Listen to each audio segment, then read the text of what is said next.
د حامد کرزي په هکله داسې څه چې تاسې به نه یې ترې خبر.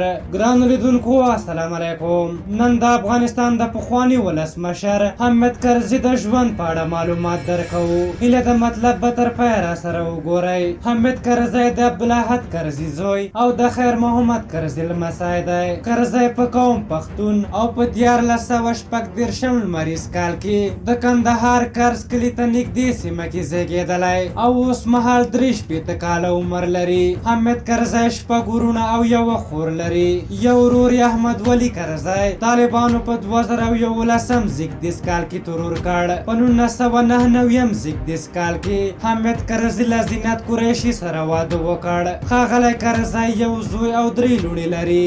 زوی میرویس او لوڼې نازو، ملالۍ او مروه نومیږي. کرزي د 2001 زیږدیز کال د ډسمبر له 22 څخه د 2014 زیږدیز کال د سپټمبر تر 21 پورې د افغانستان ولسمشر و.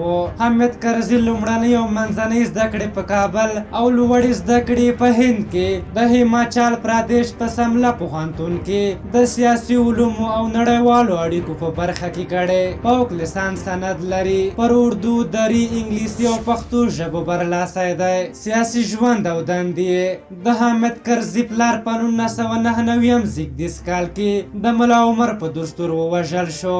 دوی د ظاهر شاه په وخت کې سناتور و. له قومي پلوه ښاغلی کرزي په کندهاریانو پورې اړه لري، خو له کورنیز پلوه ظاهر شاه ته ورنږدې دی. حامد کرزي د 2001 زیږدیز کال د ډسمبر پر 5 د بن آلمان د مهمې ناستې پر بنسټ د افغانستان د موقتې ادارې ریاست واخیست. حامد کرزي په ټولیز ډول 4 ځلې مشري او 14 کاله حکومت وکړ. په هر حال د حامد کرزي په اړه بیا بیلابیل قضاوتونه او نظرونه موجود دي.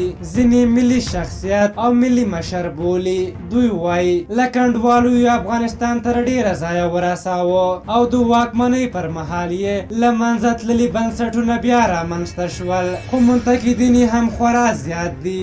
دوی وایي د لکهاوه بهرنیو سرتیرو پښتون او په میلیارډونو څه چې په ټریلیونونو ډالرو او د نړۍ له ملاتړ سره سره نه افغانستان امن کړ، نه له اقتصادي لحاظه پر ځان بسیا کړ او نه بنیادي کارونه وکړل.